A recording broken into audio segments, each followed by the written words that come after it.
ಎಲ್ಲರಿಗೂ ನಮಸ್ಕಾರ. Deepika daily life style ವ್ಲಾಗಿಗೆ ಎಲ್ಲರಿಗೂ ಸ್ವಾಗತ. ಹಬ್ಬ, ಮನೆ ಕ್ಲೀನಿಂಗು, ಹಾಗಾಗಿ ಸ್ವಲ್ಪ ಹೆಲ್ತ್ ಅಪ್ಸೆಟ್ ಆಗಿತ್ತು. ಹಾಗಾಗಿ ಯಾವುದೇ ವಿಡಿಯೋ ಮಾಡಿ ಹಾಕಿಲ್ಲ. ಹಬ್ಬದಲ್ಲಿ ಹೊಲಿದಿದ್ದು ಸ್ವಲ್ಪ ಬ್ಲೌಸ್ಗಳ್ದು ಪ್ಲೈನ್ ಬ್ಲೌಸ್ ಮಾಡ್ಕೊಂಡಿಲ್ಲ. ಸ್ವಲ್ಪ ಡಿಸೈನ್ ಬ್ಲೌಸ್ಗಳ್ದು ಮಾತ್ರ ಸ್ವಲ್ಪ ಕ್ಲಿಪ್ ತಗೊಂಡಿದ್ದೆ. ಹಾಗಾಗಿ ಹಾಕ್ತಾಯಿದ್ದೀನಿ. ವಿಡಿಯೋ ಶೇರ್ ಮಾಡಿ, ನನ್ನ ಚಾನಲ್ನ ಸಬ್ಸ್ಕ್ರೈಬ್ ಮಾಡ್ಕೊಳ್ಳಿ. ಸಬ್ಸ್ಕ್ರೈಬ್ ಮಾಡದೆ ನೋಡ್ತಾ ಇರೋರು. ಟೈಲರಿಂಗ್ ಬಗ್ಗೆ ಏನಾದರೂ ಮಾಹಿತಿ ಬೇಕಿದ್ದರೆ ಕಮೆಂಟ್ ಹಾಕಿ, ನನಗೆ ಗೊತ್ತಿರೋದನ್ನು ಹೇಳ್ಕೊಡ್ತೀನಿ. ಇನ್ನೂ ಯಾರ್ಯಾರು ನನ್ನ ಚಾನಲ್ನ ಸಬ್ಸ್ಕ್ರೈಬ್ ಮಾಡ್ಕೊಂಡಿಲ್ಲ ಸಬ್ಸ್ಕ್ರೈಬ್ ಮಾಡ್ಕೊಂಡು ನೋಡಿ. ನನಗೆ ನೆಕ್ಸ್ಟ್ ವೀಡಿಯೋ ಇವತ್ತಿಂದ ಎಲ್ಲ ವೀಡಿಯೋಗಳನ್ನ ಸ್ಟಾರ್ಟ್ ಮಾಡಬೇಕು ಅಂತ ಶುರು ಮಾಡಿದ್ದೀನಿ. ಇದೊಂದು ಸಣ್ಣ ವೀಡಿಯೋ ಇವತ್ತು ಹಾಕ್ತಾಯಿದ್ದೀನಿ.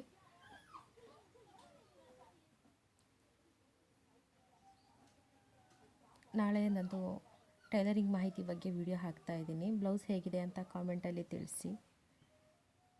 ಯಾರ್ಯಾರು ಇನ್ನೂ ನನ್ನ ಚಾನಲ್ನ ಸಬ್ಸ್ಕ್ರೈಬ್ ಮಾಡ್ಕೊಂಡಿಲ್ಲ ಪ್ಲೀಸ್ ಸಬ್ಸ್ಕ್ರೈಬ್ ಮಾಡ್ಕೊಳ್ಳಿ. Thank you.